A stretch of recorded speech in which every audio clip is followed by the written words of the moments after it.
Today one is Wednesday. That means it's Hump Day. Humpday Happy Hour for the dentists in the know. Yes, we are the dentists in the know. This is your backstage pass for current trends, politics, and education in the dental world. It is live, and it is over a delicious little cocktail that I'm enjoying in my DINKs cup. Very nice, isn't it? Won't tell you what I'm drinking. We'll have that discussion in just a little bit. But I am super excited tonight because we are all together again. Yes, Jeff Horowitz, Jennifer Bell, and Chad Duplantis all in the house tonight. And with us is a very, very dear friend from the Academy of General Dentistry, Dr. Merlin Ohmer, who's the current president of the Academy of General Dentistry. And they're getting ready to have their scientific session, which we'll talk about. But basically, all three of us have a love affair with the Academy of General Dentistry. So lots of great stuff to talk about. But as you know, we are here to provide the best information for all of you in the most unpretentious and casual way. We are all dentists, we are all business owners, we're all educators. And you know what our job is? It's to bring all of you in the know. So let me bring up my great friends, Dr. Chad Duplantis and Dr. Jennifer Bell, and how exciting it is to see two other faces on the screen. It's been a while. Right? All together. The band is back together again. Why did you reverse Did Jennifer just move to the top on yours? Yeah, she did. Yeah, I didn't think that she needed to be at the bottom. So I just moved to the top. Yeah. Nobody puts baby in the corner. Nobody puts JB in the corner. No. Let's do this. Oh, Jeff. It must be your internet connection that dropped you. I got dropped? No, just at the bottom of the box. That's all. That's all. I deserve to be at the bottom. It's okay. They've heard enough from me. I've been on too many consecutive weeks, except we were gone last week for the holiday. I know. Well, let's start with a vacation report because JB, tell us all about Kazakhstan.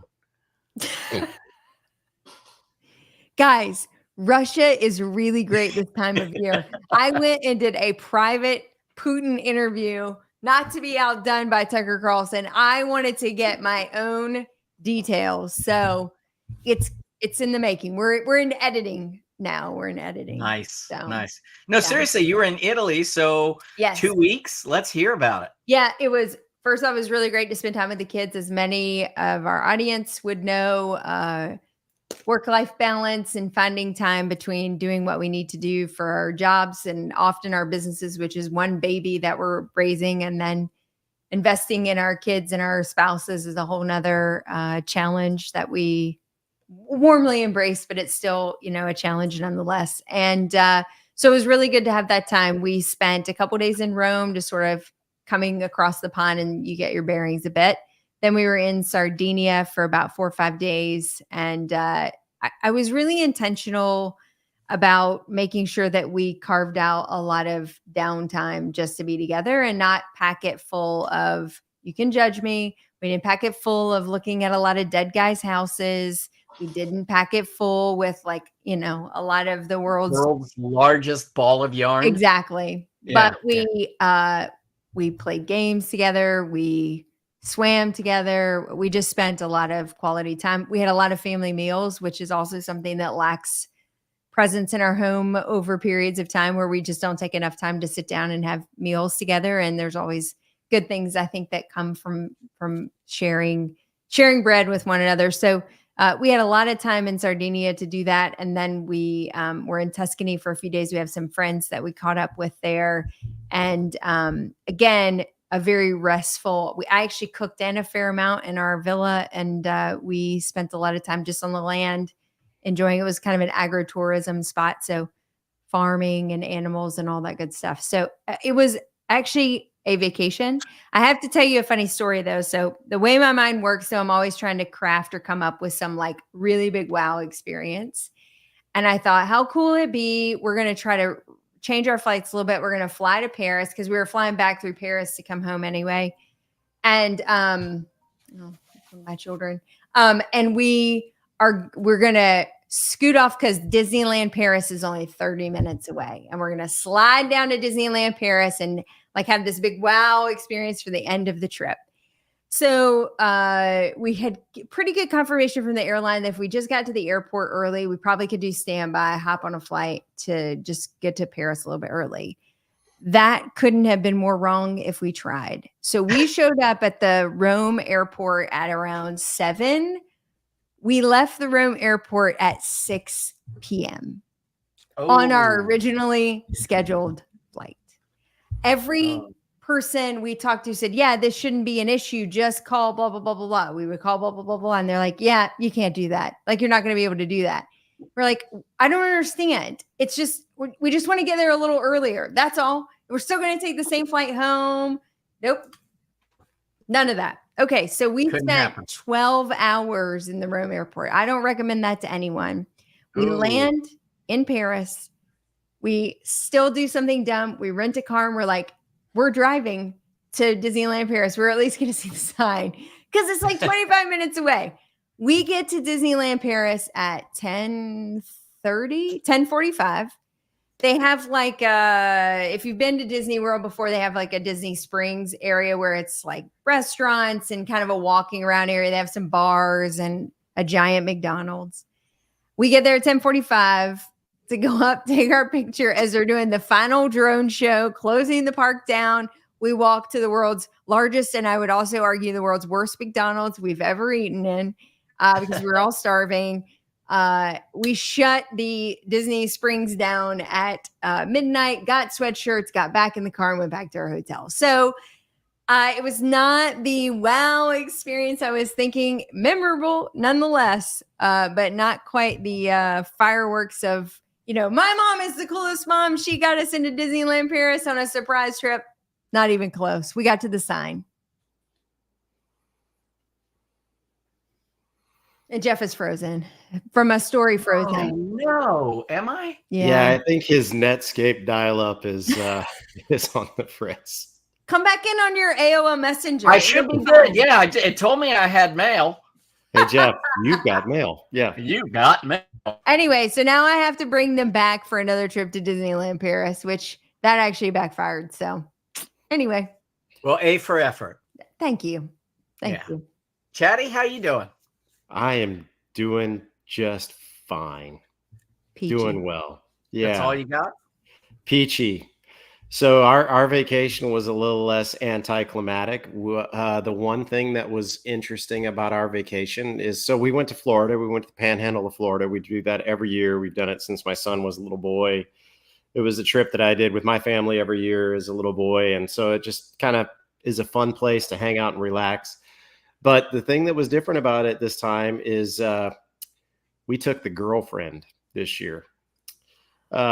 Which is a unique experience within itself. And we were recapping the trip, and it was funny because I said to Austin, I said, "What did Sarah think about the trip?" And he's like, "Well, you know, she thought it was great that you and mom would bicker, but in the end, you know, she still realized you love each other." And I was like, "Oh, that's really sweet, you know, because yeah, we do probably bicker more than we should."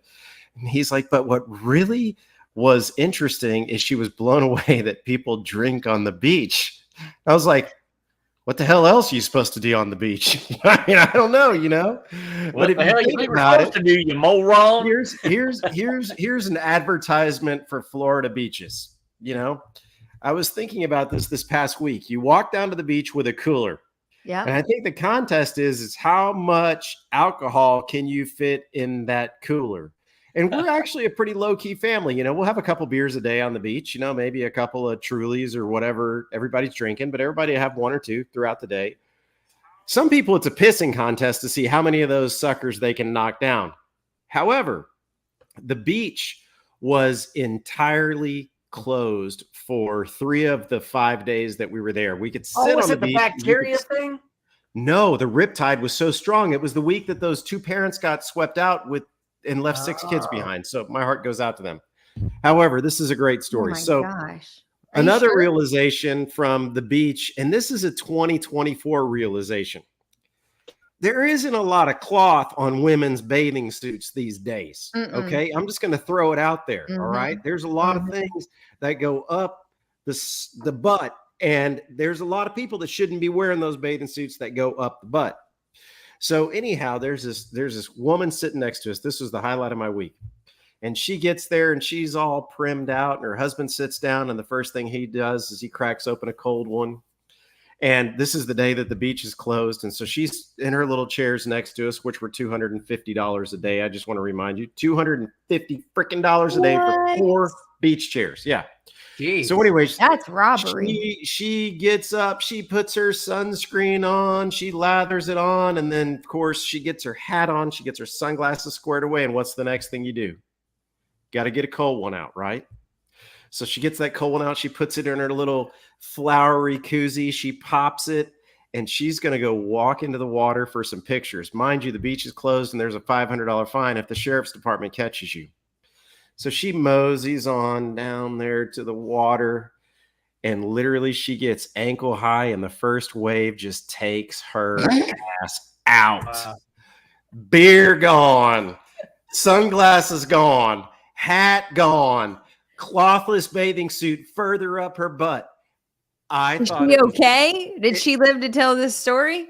I don't even know if I had the composure to continue watching if she got out of the water, because I was laughing so hard after watching her get perfectly ready to go get those pictures in the water, and boom, her ass is Bammo. down. Yeah, it was great. It was great. Here's a question we all want answered is, how long did you comb the beach Mhm. after Mhm. she left to look for her sunglasses and beer? And beer. I don't think I left my chair. I really don't. I don't think I left my chair. And the thing is that, okay, Ellen will be the first to tell you, I don't read. I just We've usually put we've a heard headset that. in, I listen to music and I stare off into the water, and it is my peace on earth. And that's me. Your Everybody else has a- vocabulary does confirm that you do not read. Yeah, I don't read. No, I We don't know. read. I don't read. I read enough for dentistry that I don't need to read enough. Right. No, I I get it. I get it. did read David Rice's book. Oh, So good. there you go. Yeah. So, good. and it's very fantastic. And of course, my son got a big kick out of it. Why is everyone smiling but you? He says, this sounds like a pretty depressing book. I was like, actually, it's pretty damn good. So That's yeah. awesome. But I really don't, man. I just chill. I like to sit in the chair, catch some sun, and I nap a lot. So, Good for Yeah. you. One Yeah. beer, take a nap. I'm One beer, glad take a you nap. both That's right. had great vacations while I held everything down here. But Yeah, that's exactly how Yeah. I would describe this Yeah. relationship. yeah. So anyhow, JB, we have an amazing guest from the Academy of General Dentistry. The president of the Academy of General Dentistry has taken time, literally the week before their big Yeah. scientific session, to come and chat with us, Dr. Merlin Ohmer. But before we bring him on, we've missed your news. Not that Chad didn't make a valiant effort, and he's really upped his game a little. I will say Yeah, that. I agree. Yeah. He had He's some upped his game. transitions. He had he came to play. But Yeah. I know. Did you notice the mic drop? Yeah. Yes. Yeah. Okay. I know JB. I've served with JB. Chad, you're no JB. I know that.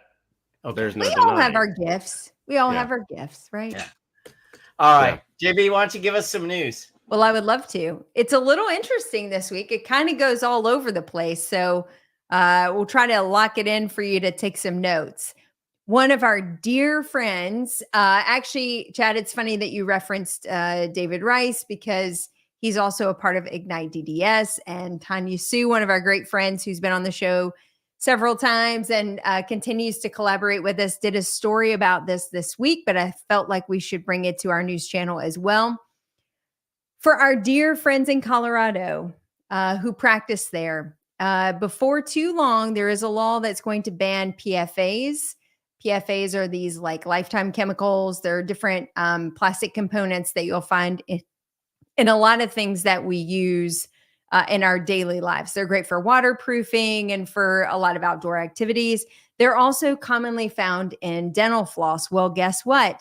in Colorado after 2025, PFAs, dental floss containing PFAs, will no longer be allowed in the state of Colorado. So our dear friends in Colorado who are practicing dentistry and hygiene, which they do allow autonomous practicing for hygiene in Colorado, you better check your products to make sure that your dental floss is either PFA free or that you move to a product that doesn't have it, because you will not be able to access those products into 2025. It will be an interesting transition, and I think it could set a precedence. You know, we watch these states and we watch activity that happens, and many times we'll see, like one of our other stories on dental loss ratio, you'll see one state become the tipping point, and then you'll see a lot of other states catch on. So it's certainly feasible that dental floss manufacturers will be watching this story closely, because if they haven't developed a PFA-free option, they might want to go ahead and get their research team trucking along and finding a replacement, because it wouldn't surprise me if more states adopt this policy soon. Another interesting development, the Supreme Court, I don't know if you follow them, but they have been very busy. And I have to say, non-politically, a very bipartisan effort on everyone's part. Many of the votes have been split in different directions. So it's always interesting to see how the courts are working. And at least they are working, which is more than we can say for a lot of our government entities. But why is this important for dentists? Well, there was an interesting ruling that happened last week that overturned or sort of overruled the Chevron rule. Well, what's the Chevron rule and why do I care? The Chevron rule, which was passed back in 1984, allowed the regulatory agencies a tremendous bandwidth to sort of interpret law and be their own experts to defend their interpretation of the law when creating regulations for all industries.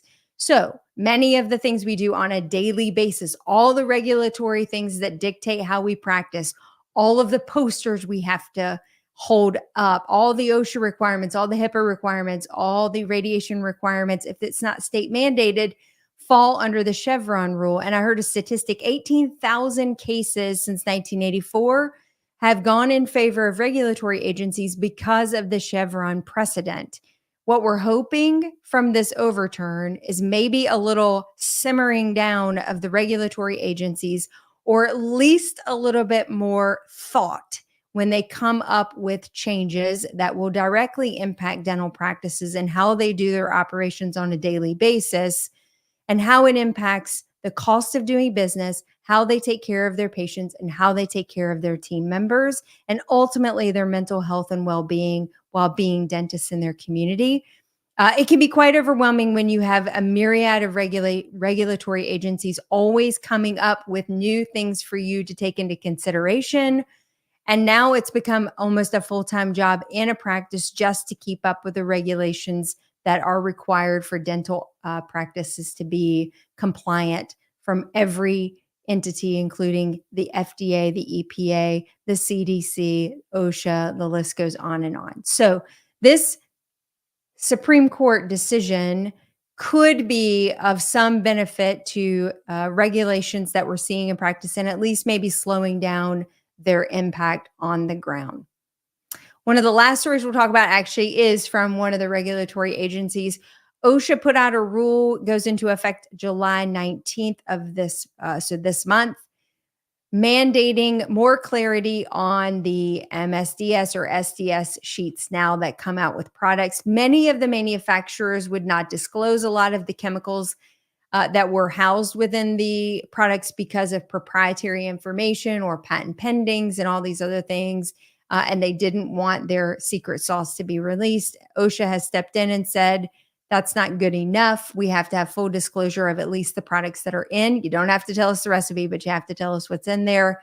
And I will tell you on a personal perspective, I had a couple patients that were highly allergic profile patients that had a very specific laundry list of things that they were allergic to.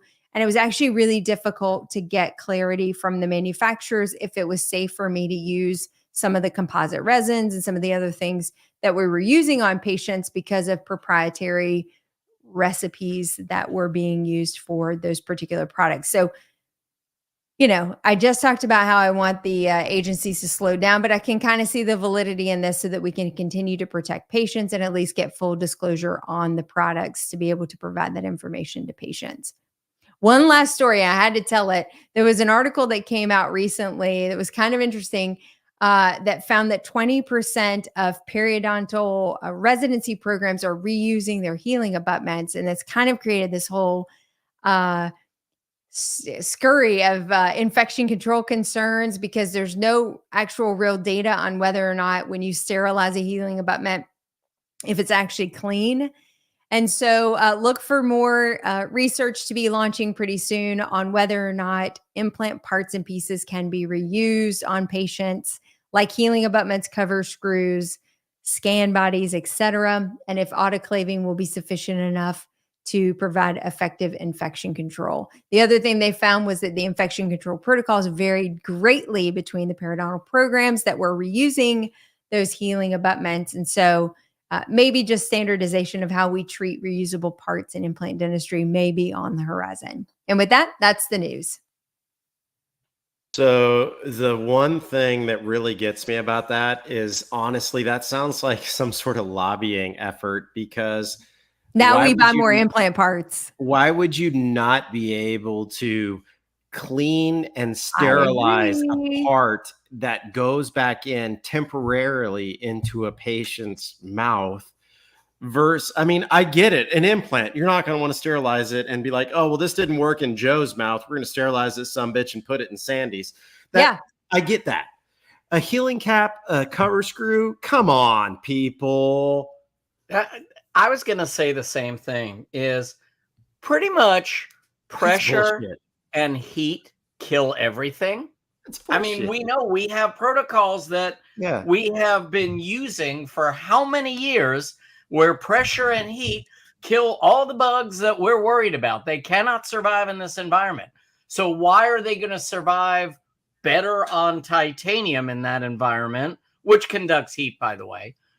Why are they going to survive better in that environment than they would anywhere else? And oh, by the way, isn't there more of a problem with the patient that picks up his dog poop and then scratches his nose? And I mean, come on, let's just talk about real stuff. I will say you can't defend it if there's no data. So that is what needs to happen. These periodontal programs that are reusing them should be doing their own research. And so we really need to start swabbing implant parts and putting it on a Petri dish. Is that what you're saying? I have a hip for the past 12 years that was just cold sterilized after it was placed into this dead dude. What did you just say? My hip, my left hip that's been replaced. It was replaced from a cadaver. The guy died. They pulled the hip out and put it in cold sterile, and then they placed it. I'm fine. Yeah. Byrex. I'm actually now totally in favor of single-use everything. I now changed my mind. All right. I'm teasing. Hey, let's bring our guest on. Let's bring our guest on, because this is going nowhere fast. Yeah. Who would like to introduce our guest? JB. Sure. Would you do so? I barely know him. My boy Boudreaux from Thibodeau. Yes.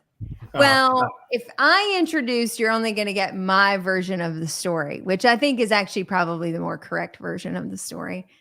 Merlin and I have known each other for a few years, I'd say. When we first came on board for doing national spokesperson training with the AGD, how many years has that been now? 5, 6? More than that, JB. Maybe. I think. Has You're to be a probably long time. right now. You're probably right. I didn't have gray hair back then. I find that hard to believe, but okay. We'll accept your version of that story. And it kind of became a very quick friendship that has endured many challenges through leadership, as life would be. And Jeff knows the story for sure as well. When you're serving for others, there's really great times, and there's some challenging times for sure as well. But through all of that, I can fairly say that Merlin and I have stayed pretty steadfast friends, confidants at times. And I'm really, really blessed and honored to know him. From a professional standpoint, he's been a general dentist for how many years? Like 122. And active in the 45. military, right, with the Navy, and now is serving in the high capacity of the president of the Academy of General Dentistry. So it is actually my distinct honor to have a good friend on the show, one that I've been in the trenches with on numerous occasions, and I bet look forward to a few more fights along the way. Not fights, JB, just No. discussions. Discussions. Debates. Yeah, debates. There you go. And debates up until recently have always been healthy. So Up until recently. Good point. I won't the fall American asleep. culture doesn't allow for debating anymore. No. Merlin, welcome. It's so good to Thanks. see you again. And tell us, you've got a pretty busy week ahead. Tell us what's happening. Very busy. Our scientific session kicks off Wednesday, a week from today, in beautiful downtown Minneapolis. And really looking forward to that. We have a lot of great speakers lined up. We have 6 of the courses completely sold out already, which is good. And if you're going to go to Minneapolis, July is the month that you want to go. Is I would it? have to agree. Is it? Yeah. I have never been. Tell me what to expect. Well, hopefully the temperatures will be about 80 during the day, 60 at night, Nice. or it could not be. At least Way it to will sell not. It will not be snowing. It could be 90 up there, but at least it's not snowing, and that's the good thing, right?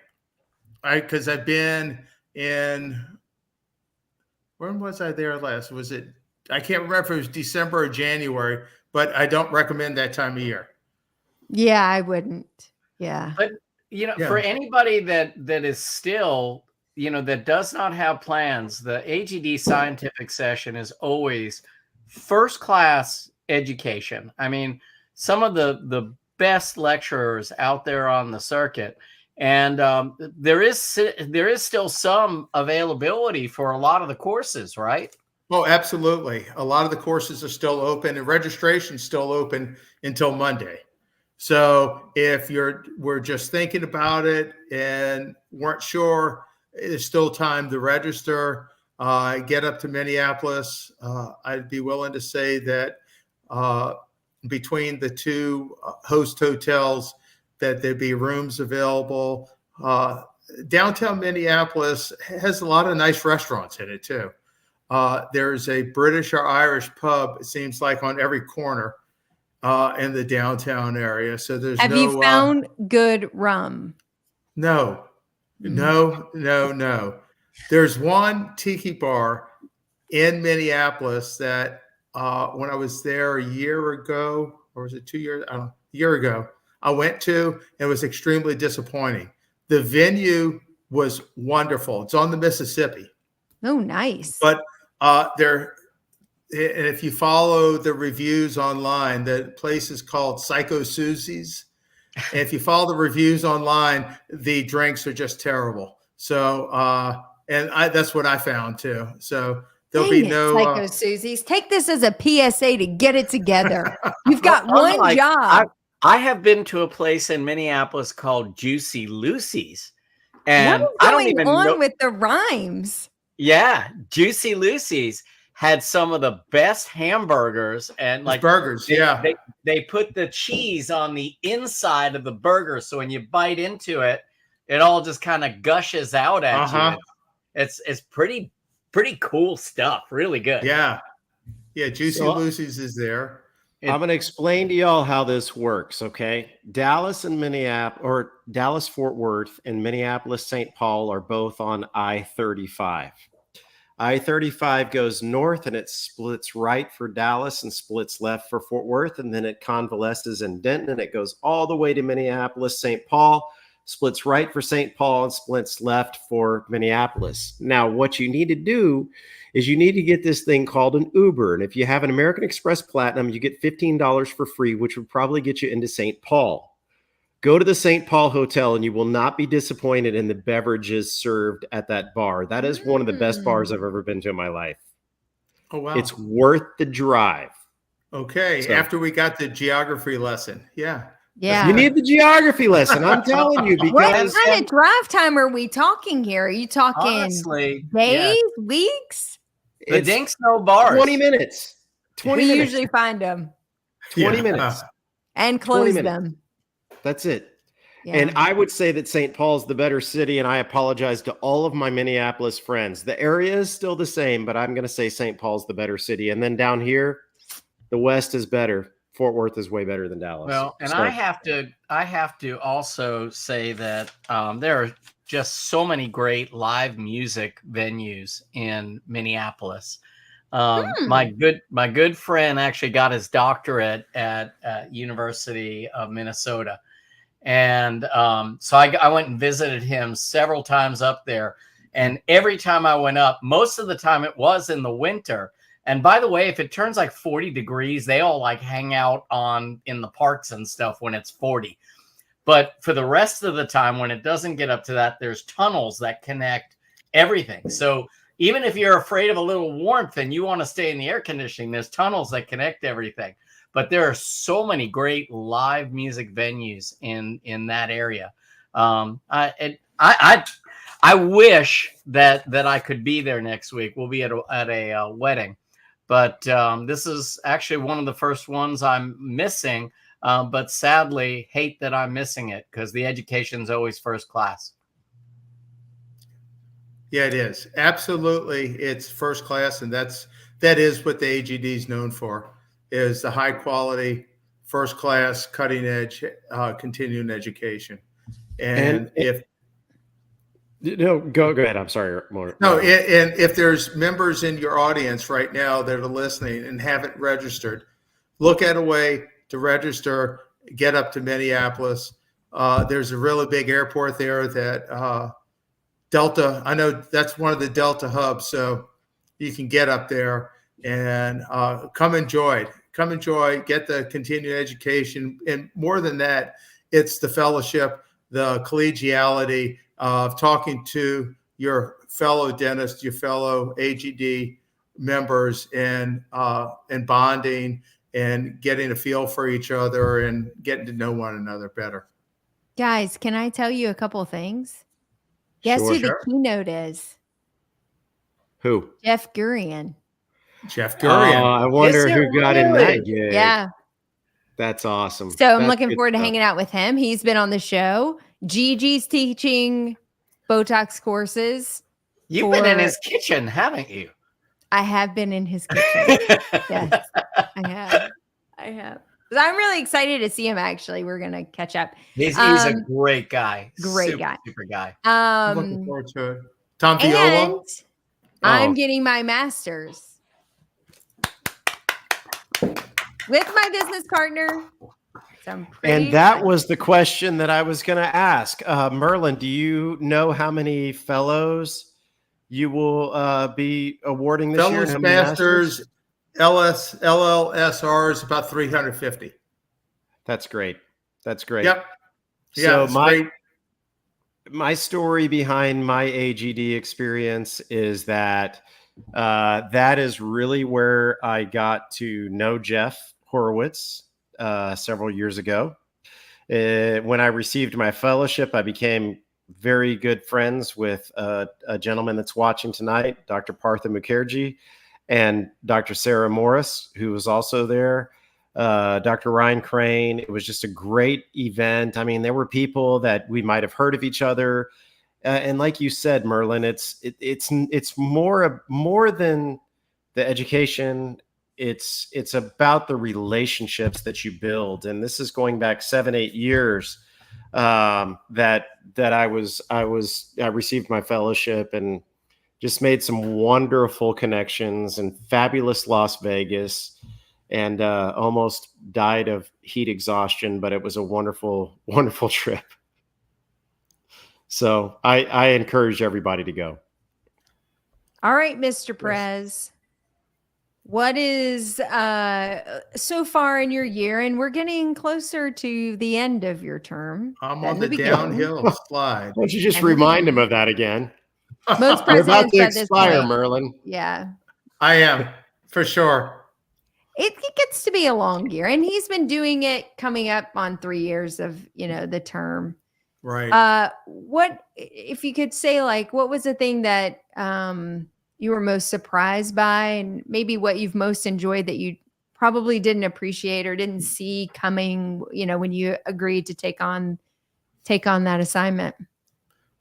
So the most enjoyable thing I've experienced this whole time is getting out, especially to the constituents, to the components even, and actually getting to meet the people that make the AGD work on the local level, getting to know them, getting to visit with them, spend time and interact, because it's all about the members. It's a member driven organization, and the members at the local level is what makes it happen. And I just thoroughly enjoy doing that and getting out to meet people. I would imagine that really energizes you to go back and, say, this is what they need from us, or, this is what we're doing really well. This is what we could continue to improve. And It does. Keeps you very grounded to who we are as an organization. It does. And I think that's very important, because, I'm a member, a lifetime member, like so many others. And I just happen to get this, to do this. And I'm happy. I feel very privileged and very honored. But at the end, after November, I'm just going to be a member like everybody else.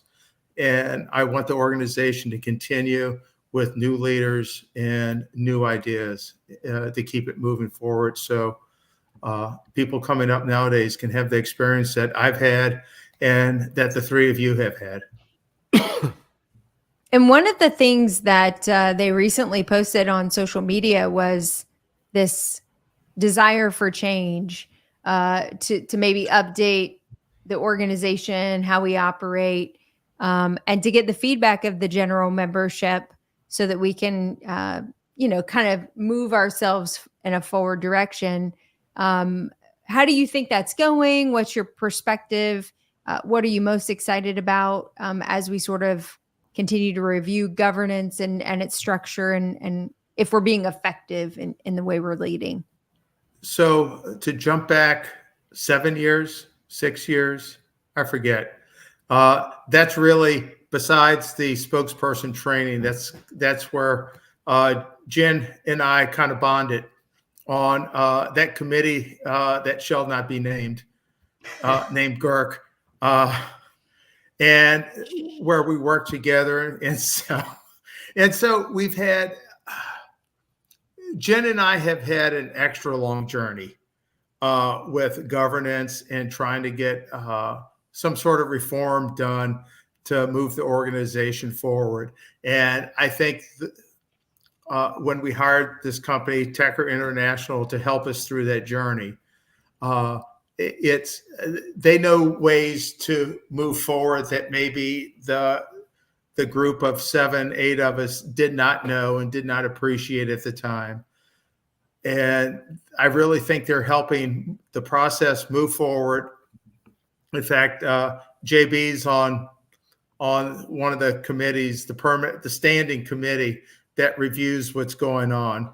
I tossed you under the bus, right, JB? Good. Yeah, you did.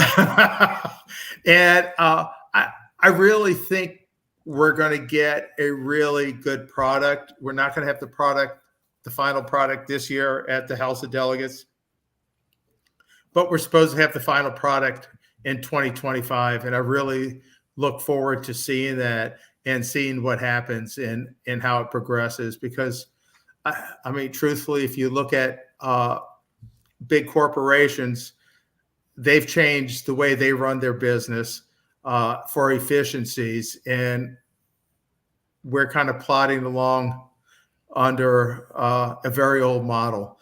And so we kind of need to get to the times to be more efficient and to be able to make a decision that doesn't take a year to come up with the final answer. under no circumstances will the House of Delegates go away. It may be modified, but we still want the voice of the people to come through at the end. That's what always made such a difference about this organization to me. The fact that it is a membership run and a membership driven organization, and just how much impact one individual can have, and how many of the problems that get solved even beyond the House of Delegates, when those people are all assembled in an area. And maybe it is the bar after, all the CE is over. Maybe it's, in an assembly, but just that time for dentists to interact with each other and be able to have such a deep impact on policies that mean so much to dentistry.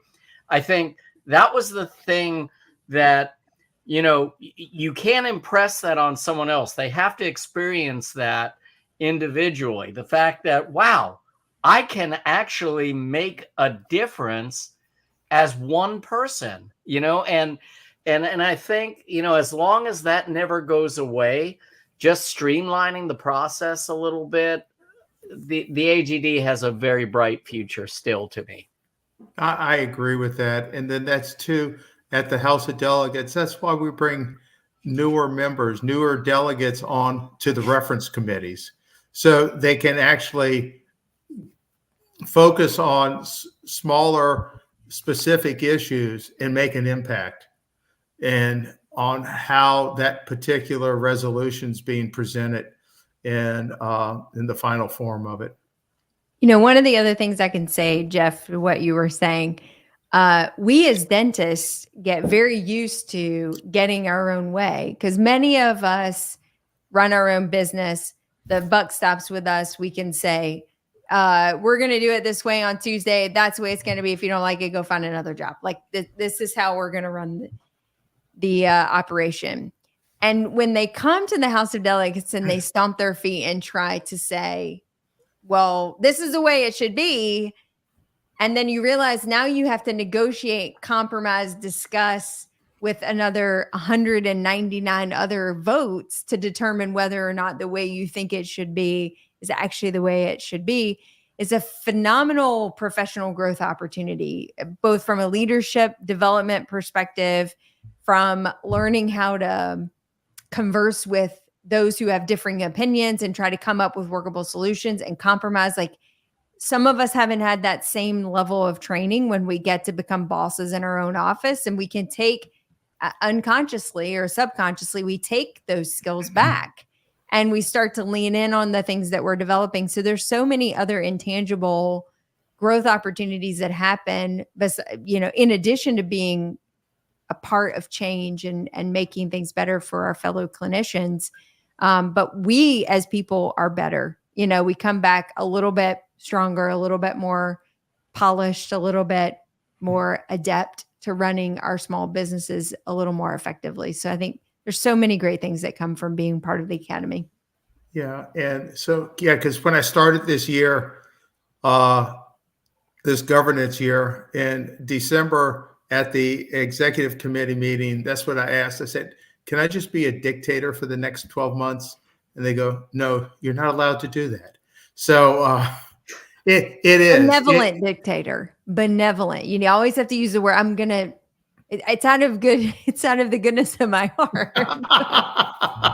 So, yeah, but that is, you learn how to talk to other people, interact with others, and get your issues across, and friendly debate a topic and to come up with a joint solution. And that's a very valuable, very, very valuable at all levels. So I agree. Yeah. And I just have a question for Chad, because going back to the introduction, Chad, you were talking about your vacation on the beach. Yeah. And how you brought this the first time you brought the girlfriend along. What did your wife think about that? Bringing your girlfriend along, Yeah. Yeah. How'd that go, Chad? How'd that go down? Okay with it. Yeah. He had to buy Maybe- 2 sets of the $250 chairs. Maybe, that's a good point, Merlin, because for those that are joining us for the first time, let me rephrase that. I've got a 21-year-old son who is in a serious relationship, and That's it. his girlfriend was Okay. the girlfriend. My wife was okay with that. Now, if my girlfriend would have come along, not that there is one, that probably wouldn't have gone over so well. I would have So, started with not that there is one. yeah. I need to think about how I rephrase that. Yeah, but I thank think you people for bringing tuned that out up. before you ever got there, Chad. Yeah. Yeah. Merlin, you've been stewing on that one for a while. So I have. I actually do have a question for you. I think you talked about, and you might have, indirectly answered this, but you talked about, what your favorite part of the job is, what you've really enjoyed. What has been the hardest part of this job as you see, and what do you see as maybe some of the biggest threats to dentistry as we know it these days? So of this position, the hardest thing is sometimes working with on the board with 20-something other very strong-willed, independent-minded people, trying to get to consensus on things. And I mean, that's the same way with any organization. Is you have to work towards consensus, and sometimes there are multiple opposing viewpoints that you have to work through and keep a level head, keep your mind focused on what the outcome should be. And as far as the biggest threat to dentistry is, boy, that's a loaded question. And you can't say Chad. Yeah, I can't say Chad JB Dennison. either. But the end results, what's happening due to the fact that all of our recent graduates are coming out with such a large financial burden, is creating some things that in dentistry that may not be totally great for the profession as we know it. I personally can't imagine coming out of school $500,000 in debt. I can't, and that's probably the average number, or the high average or something. There some people more, some people less.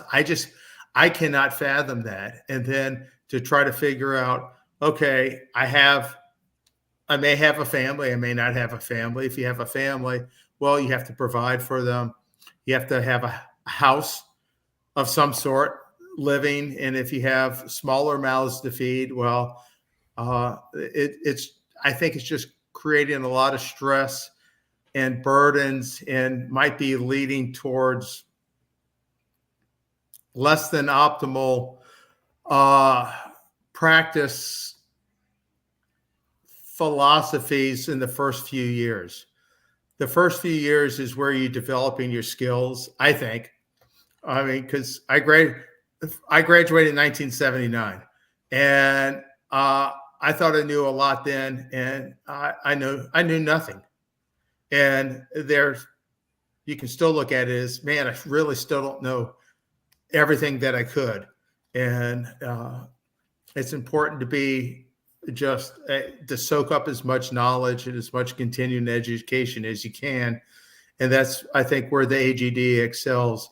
If we can get the newer graduate in and make them feel a part of the organization, and get them fed on the continuing education and making themselves better, it will lead to better patient outcomes. Mm-hmm. I totally agree. I think that, education is really where you all are very, very strong. You're strong in a lot of ways, but you're very, very strong in education. And I can't stress how much just the simple studying for my fellowship did for my career and really boosted me along. And, look at what Dr. Bell has done, becoming a master. Jeff, are you a master? I apologize. Nope, I am Nope. not. I mean, No. that's a hell of an accomplishment that people don't really quite JB has understand. moved to the top of everything in our world. Yeah. Actually. Yeah. I mean, it's a hell of an accomplishment. And, to set those goals for yourself, they're lofty goals, but I think, start with your fellowship, move towards your master's, really embrace the education that's offered through the AGD. We had a question that came in. It came in via text, but I think this is one of the other wonderful things that's about the AGD. Although it's the Academy of General Dentistry, it is certainly not exclusive to general dentists. And we have an endodontist that's a good friend of ours that his question was, how does one become involved? Because that's something that he wants to become involved in. So how does one become involved with the AGD and, starting at a local level, what can they do? So anyone can join us. A specialist can join. I've known oral surgeons there who are members, pediatric dentists, endodontists, and you're an affiliate member, and there's a membership category for other specialists other than general dentists. And you get involved with your local organization.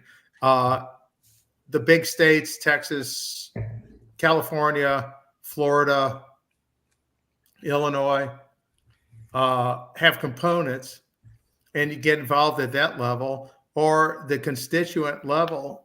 Find the local constituent where they meet and start and reach out to them. The presidents the presidents and the officers of the local constituents should be listed on the CST website under AGD of that constituent. You should be able to find them and the contact information there. If not, have them reach out to me and I'll reach out to the folks at headquarters and get them the information. Yeah. I also love how you commented on, and if you all would notice, I just want you all to realize that Texas was first on that list. I didn't hear North Carolina and South Carolina. Did you? They don't have components. Oh yeah. Right. We're part of a massive region. Yeah. They don't have components. One of the most powerful regions. One of the most. Yeah. It's- I might add. 19 is the most powerful. Yeah. Region 19 is the most powerful. That's not true. That's not true. It is. That's not true. You have the most votes. We do have the most votes now. Yeah, you have the most votes. And we're not easily fooled. I'll just say that. We do our homework. We come prepared, ready to discuss the issues. And that is actually incredibly important. Another great question. How many regions are there? Is it 23? So, 20. 20? 20. 20. He has to know. Canada has 2. And they're 20 total. But there's only 19 trustees because Canada just gets 1 trustee, even though they have 2 regions. Gotcha. And I don't remember, armed forces, were they 1 region? 17. 17 is Army, Navy, Air Force, public health, civil service, and Indian Health Service Commission Corps is all region 17. Okay, that's right. I couldn't remember. But Chad, to your question, we in Region 19, we in South Carolina, we actually had a pedodontist who was on our board. He's since passed, unfortunately, but what a tremendous leader he was. For sure. Yeah. Dr. Napier. Yeah. Well, he was a huge asset. And he was a pedodontist, and everyone would say, why do you give so much to this organization, to the Academy of General Dentistry? And he's like, general dentistry is what fuels all of the specialties. And so why would you not want to be a part of policy and of improving those relationships between the general dentist and the specialty services that are offered? And Rocky just gave so much to the AGD, and I was blessed to know him. I was blessed to get to work with him on that board. But I'll tell you, he was very well respected, and I think it was brilliant on his part to be that involved with the organization, because he had such insight with regard to what was going on in general dentistry, that he was able to help some of the general dentists who didn't know what was going on in general dentistry, and to offer a helping hand, which is another reason for them to refer to him. So he didn't do it for personal gain, but what he gained from it, I know was really valuable to him. Well, and let's keep in mind, many of the policy stances coming out of the academy are specialty focused stances. How do we feel about certain products? How do we feel about certain procedures? How do we feel about specialty relationships, et cetera? It's very advantageous to have solid representation from the different specialties as sort of local experts to say, we're thinking about doing this. Can you provide us some feedback? What would be the interpretation from the specialty groups? Would they be in support? Would they not? Is it consistent amongst the profession? Because we don't see behind the curtain all the time. And so it is nice to have their feedback, because we're representing all facets of dentistry through the eyes and perspective of the general dentist. So it was incredibly helpful to have him as a part of the team, for sure. Agreed. I look forward to seeing Ryan serving very soon. Yeah. I think, you talked about the pediatric dentist. Yeah, Talked about the pediatric dentist being an asset. I think that this endodontist would definitely be an ass at the AGD. There's definitely a dash somewhere in there. Yeah, I mean, there's no questioning that he would be an ass to the AGD. Yeah. So wow. I I need my button to come back that I'm yeah. So anyhow, So when do you head to Minneapolis? When are you leaving? So I fly to Minneapolis Tuesday, so I can be there because it officially starts on Wednesday. But in the meantime, Saturday I fly to Chicago for a meeting there, and fly back Monday.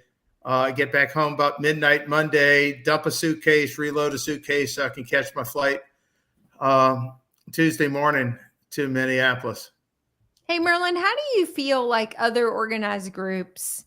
Number one, you've in your term as presidency, you end up meeting with, I think, most of the specialty groups, some of the DSO groups, some of the big meeting groups. Like you meet with a tremendous amount of people. And I wonder, number one, how are other organizations doing? What's the health membership growth? Or is everybody sort of dealing with different similar challenges or not? And then the second is, how's the relationship going between AGD and some of the other specialty groups, or, whatever? So everybody in organized dentistry is sort of holding their own. The full members are, like, for us, the full dues paying members are slipping a little bit. We are increasing membership with student members, and we're rolling almost all the full dues paying when they get a chance to emeritus. So we're trying to build from the students and get them involved, and trying to have programs at each dental university to get them involved early so they stay involved and continue their membership as they progress through the profession. And as far as relationships with other organizations, we do better, as you would think, some. And couple months ago, I went to the AAO, invited me to their annual meeting because we had some dialogue a year or so ago, and we're back on very good footing with them, and they were very receptive to me, and we're very receptive to what they're looking for their membership. Both the AGD and the AAO are very much not in favor of the do-it-yourself dentistry. Mm-hmm. With the aligners, and now with the mail yourself some impression putty or something, and you get a partial back the next week. And they support us on our efforts against that, and we've supported them along with us for our efforts to try to shut down the do-it-yourself ortho clear aligners. And everything's a work in progress, and the thing is, we have to keep our relations up. We can't expect a specialty organization that we haven't spoken to and haven't developed a relationship with. If something happens, they take a stance on something we don't like, or we want their help with something, we can't expect them to say, "Oh yeah, we're happy to help you," when they haven't heard from us and we haven't been in touch and haven't worked together, for years upon years. So the important thing is that we have to constantly work on relationships. It's just like in the organization world, the professional organization world, is just like in your own business. You work on your relationships locally to keep the networks open with your DINK enterprise. You're always working on relationships with people, because you have to build those before you have a want and an ask. You have to have a good relationship built, and that's really what I'm trying to focus in on with these other groups, is that we have a working relationship and we can provide support when it meets our guidelines and our needs, and try to work together. And when it doesn't, we say, that doesn't fit our bylaws, the rules that set before us, through our house policy. So. Well, join us next week when we bring on the veneer techs.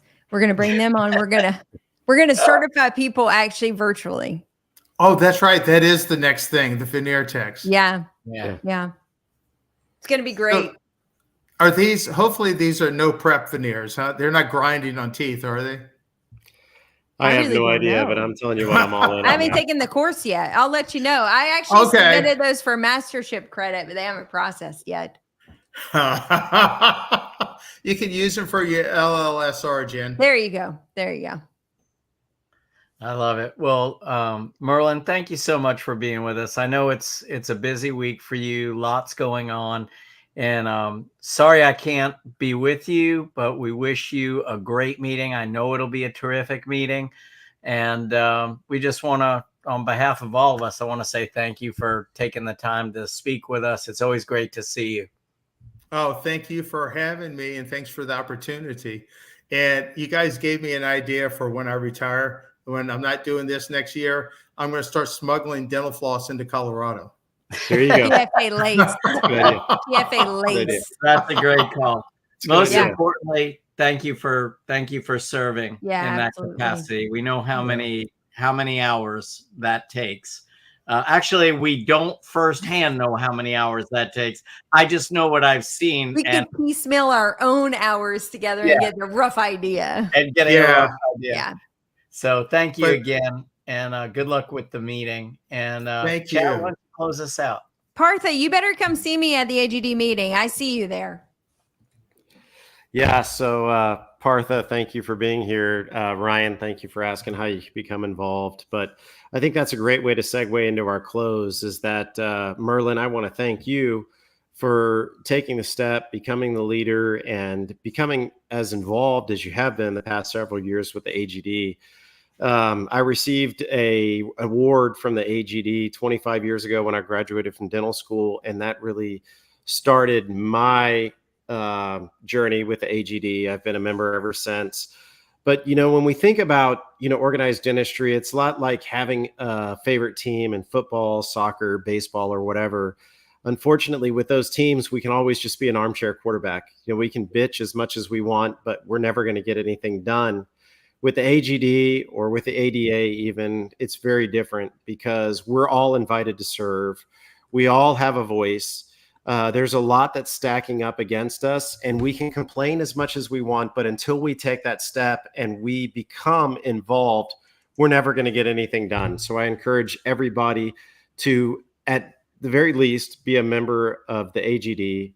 Secondly, if you want to complain, then let your voice be heard and become involved. And that's the only way to have it heard.